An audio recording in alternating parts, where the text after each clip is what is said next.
Assalamu alaikum. Bienvenidos un día más al paraíso de Ramadán. Hay algo que no puede faltar en el paraíso de Ramadán y es la libertad. La libertad es lo más valioso que tiene una persona y la base de su dignidad. Una persona que cae en la esclavitud, por ejemplo, pierde su humanidad. Todas las personas quieren la libertad y están dispuestas a luchar por ella. Pero no todas entienden la libertad del mismo modo. Lo que para unos es libertad, para otros puede ser opresión y esclavitud, y viceversa. En el Islam entendemos que la persona más libre es la que más se somete y se entrega a Dios. Cuando uno es siervo exclusivo de Dios, entonces será un ser libre. Desde este planteamiento de la libertad, Ramadán es un mes de la liberación de la persona. En este mes, el creyente rompe muchas cadenas invisibles y se hace libre de hábitos, de vicios, de costumbres, de ideas, de miedos, para entregarse más a Dios. La esclavitud del placer y las pasiones es mucho más peligrosa y destructiva que cualquier otra forma de esclavitud,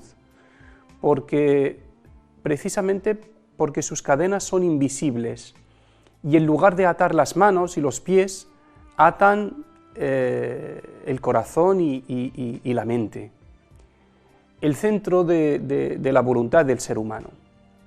Con mucha razón, el gran pensador sirio, Mustafa Sibai, decía: la mayor ocupación no es la que hace un ejército, sino la ocupación de los hábitos al ser humano. Y el mismo Aristóteles hacía referencia a esto con otras palabras, cuando dijo: el que ha superado sus miedos será verdaderamente libre. En el momento que nos hacemos esclavos de algo, sea lo que sea, perdemos esa proporción de nuestra libertad. Ese algo puede ser el dinero, la moda, el dominio de un placer, la dependencia exclusiva y excesiva de alguien. Por eso el profeta Mohammed decía: desgraciado es el siervo del dinero, desgraciado es el siervo de la apariencia, desgraciado es el siervo de la ropa o la moda, en nuestros términos de hoy. Significa que cuando el dinero o la moda tienen plena autoridad sobre nuestras vidas y deciden todos nuestros movimientos, dejan de ser instrumentos a nuestro alcance y se convierten en pequeños ídolos. El profeta Mohammed tardó 13 años en Meca en enseñar a sus primeros seguidores la fe en Dios y la plena entrega a Él. Ese fue el tiempo necesario para romper los ídolos invisibles que esas personas llevaban en sus corazones, hasta que los convirtió en seres libres, o sea, siervos de Allah. La autoridad que ejerce sobre nosotros el placer de la comida, por ejemplo, es enorme. No tenemos más que fijarnos en el tiempo que dedicamos a comer, el gasto en comida, la cantidad exagerada de caprichos, las imágenes de excesos de comida, hasta tal punto de que muchas personas en nuestros tiempos, en lugar de comer para vivir, viven para comer. Pues controlar ese placer mediante el ayuno implica recuperar nuestra autoridad sobre ese instinto. Y implica también recuperar gran parte de nuestra requisada libertad. Hay una regla espiritual que dice: lo que te esclaviza te aleja. Masta'badak istab'adak. Es decir, cada vez que creas una dependencia de algo en tu vida, te conviertes en esclavo de ello. Y cada vez que te conviertes en esclavo de algo, te alejas de Dios. porque Él, Allah, te quiere para Él en exclusiva.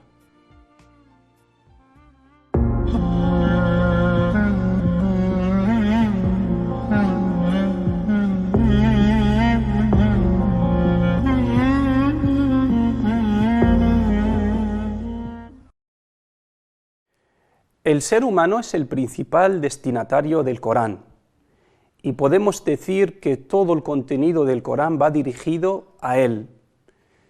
Pero hay versos en el Corán que citan al ser humano, al insan, antes de dirigirse a él.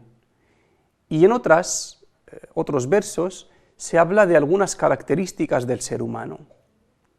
Hoy hacemos una búsqueda del término insan en el Corán. Insan, que se puede traducir como el ser humano.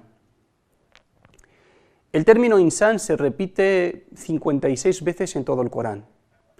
Y en plural, el ins se repite 14 veces.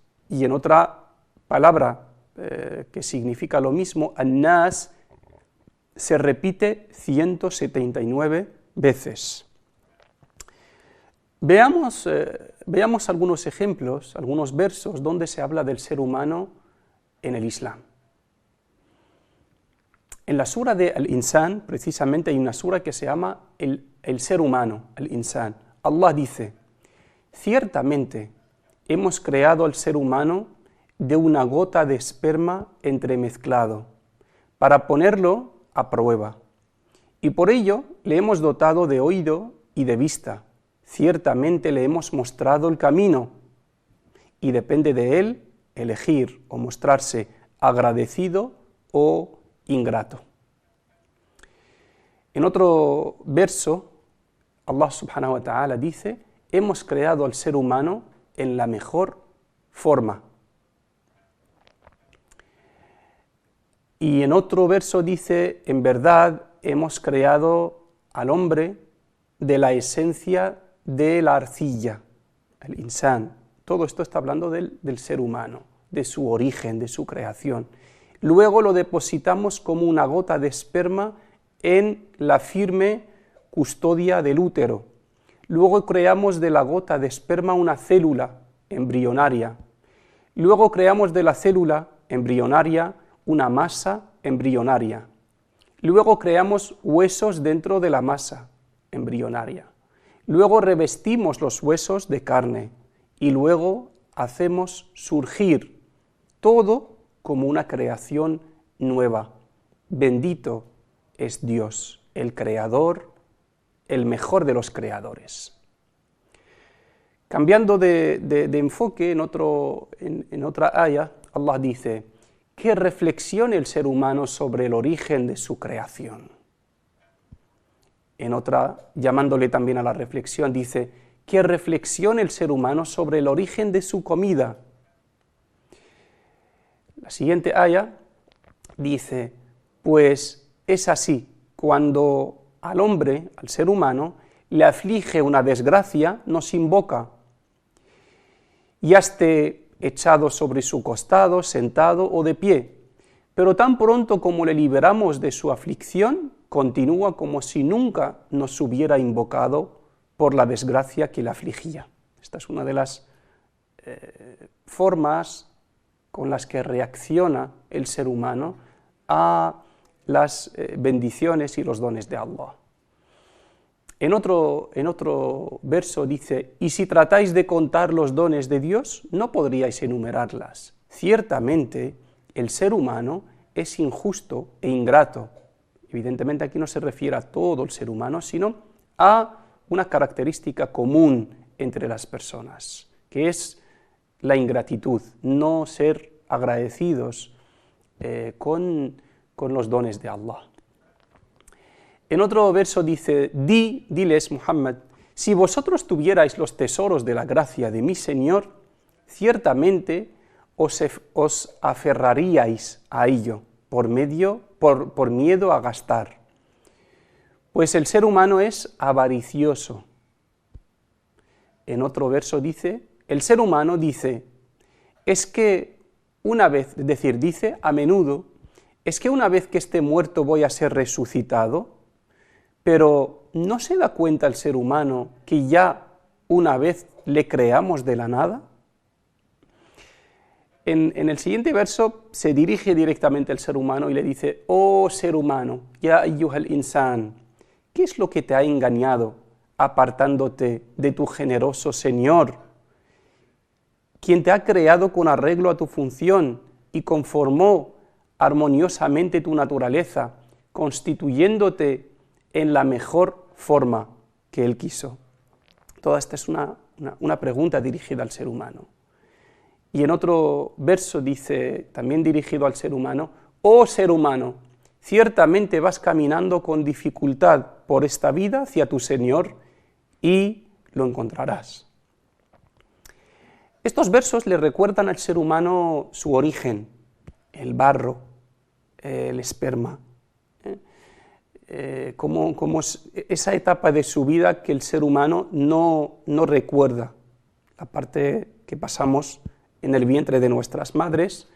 El Corán nos la describe para recordarnos que en esa etapa éramos infinitamente pobres, insignificantes, y quien se ocupaba, quien se encargaba de nuestros asuntos es Allah.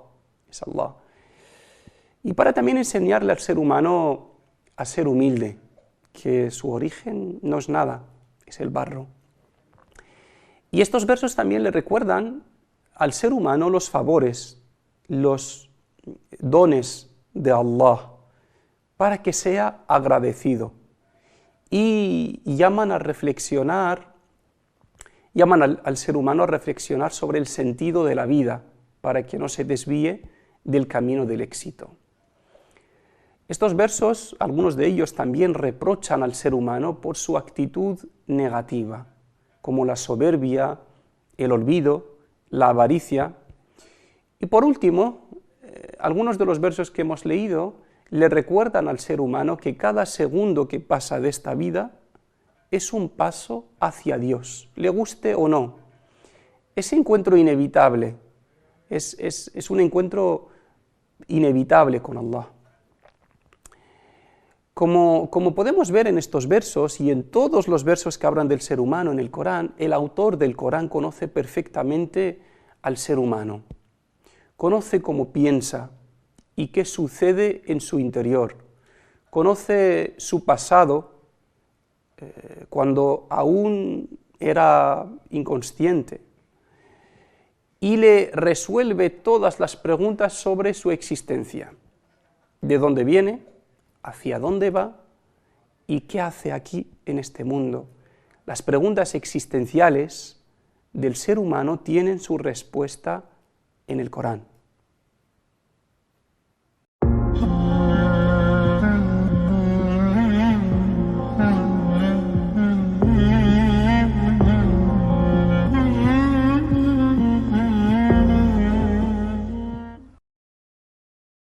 Aisha, la mujer del profeta Muhammad sallallahu alaihi wasallam, cuenta que estuvo en un encuentro con 11 mujeres y decidieron ellas, cada una de ellas, hablar del trato de su marido. Hablaron todas ellas y la última se llamaba Zar'. Esta mujer citó muchísimas virtudes de su marido, Abu Zar'. Aisha volvió a casa y le contó toda esta historia al profeta Muhammad. Esta historia ocupa en los libros unas 20 líneas, una historia larga. El profeta Muhammad es uno de los hadith más largos del profeta Muhammad. El profeta sallallahu alaihi wasallam, después de escucharla atentamente, le dijo: soy para ti como Abu Zar' para Zar', solo que él la divorció y yo a ti no te voy a divorciar nunca. Este relato nos refleja cómo era el profeta Muhammad como esposo, Muhammad el esposo. Un hombre que, a pesar de todas las ocupaciones y responsabilidades que tenía, sacaba tiempo para estar con su esposa, charlar con ella, escucharla atentamente expresarle su amor y confianza. Otro hombre en su lugar hubiera desconectado desde el primer momento de este largo relato de, entre comillas, mujeres. Muhammad sallallahu alaihi wasallam era un esposo ideal, amable, cariñoso, cercano, divertido, romántico. Le preguntaron a Aisha cómo era el profeta en casa. Ella respondió: estaba al servicio de su familia. Y en otra ocasión dijo: era un hombre sencillo, cosía su ropa, ordeñaba su oveja y ayudaba en las tareas de la casa. Una vez, estando con un grupo de hombres, compañeros del profeta Muhammad, él fue preguntado: ¿quién es la persona que más amas? Y Muhammad sallallahu alaihi wasallam, con mucha naturalidad, contestó: mi esposa Aisha.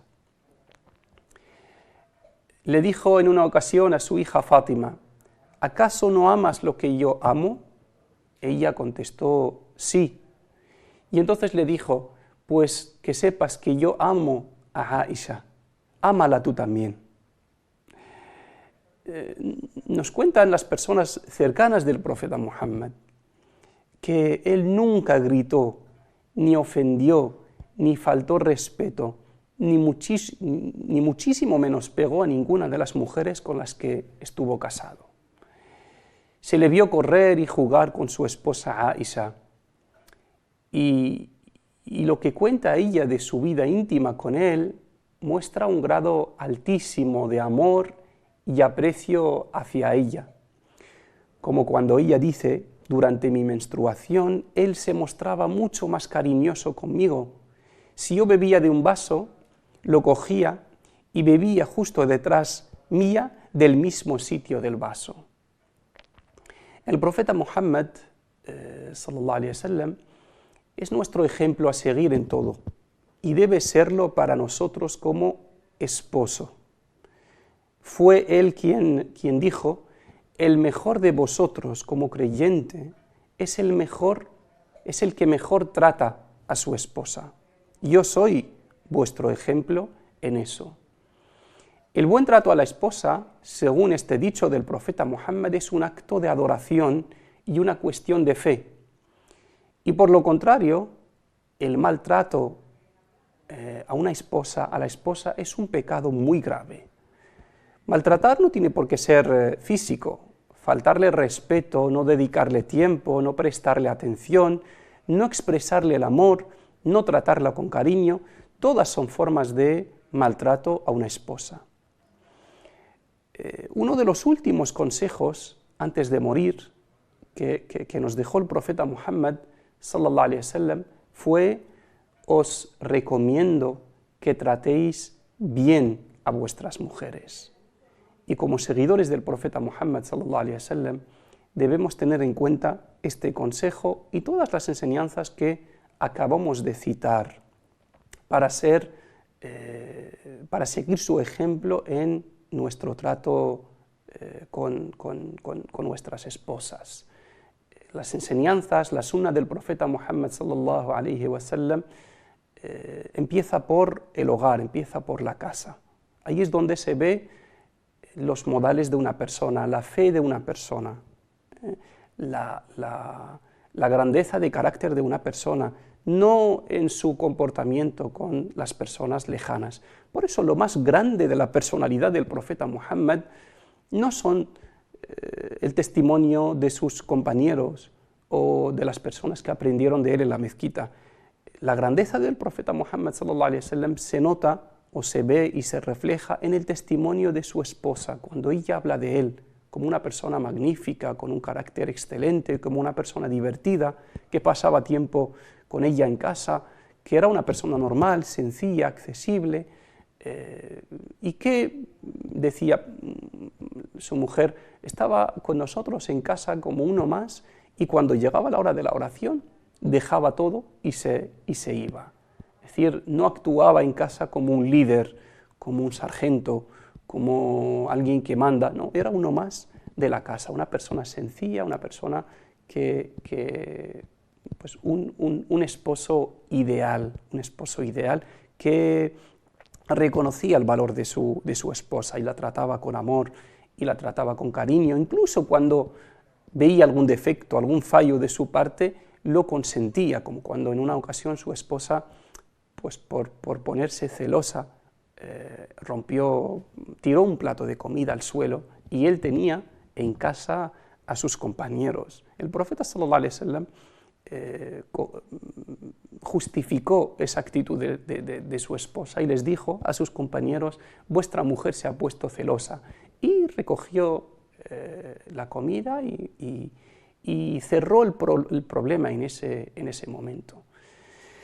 Así que bueno, cuanto más creyente es uno, cuanto más virtuoso es uno, cuanto más conocedor del Islam es uno, se hace más amable y más cariñoso con su esposa, con su familia. Aprendamos del profeta Muhammad sallallahu alaihi wasallam estos ejemplos y hagamos llegar la luz y la misericordia de sus enseñanzas a nuestros hogares.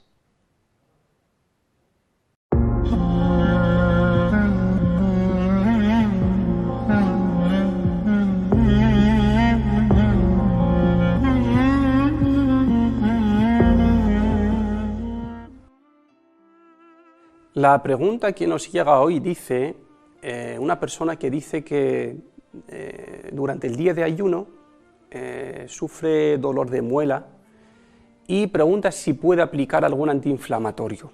La pregunta en concreto era que de normal el ajo le aliviaba el dolor. Durante el año pues, le suele aplicar un poco de ajo y le aliviaba el dolor. Preguntaba si lo podía hacer durante el día de ayuno. Bueno, pues en principio, si el dolor se puede aguantar, pues bueno, se aguanta mejor. Si no se puede aguantar, si es un dolor insoportable, en principio aplicar un antiinflamatorio local a la muela, o ajo, clavo, remedios naturales que suelen aplicar muchas personas, no invalida el ayuno, ya que no llega a la garganta. Hay que aplicar estas cosas teniendo mucho cuidado de que nada pase por la garganta. Por supuesto, si la situación llega a un extremo ya insoportable y tiene que romper el ayuno para tomar algún medicamento, lo puede hacer. Pero antes de llegar a ese extremo, si puede aliviar con algún antiinflamatorio local que no invalide el ayuno, pues lo puede hacer sin problema. Y por último, el ejercicio de hoy consiste en buscar, detectar las cadenas invisibles que tenemos en nuestras vidas. ¿Qué vicios, hábitos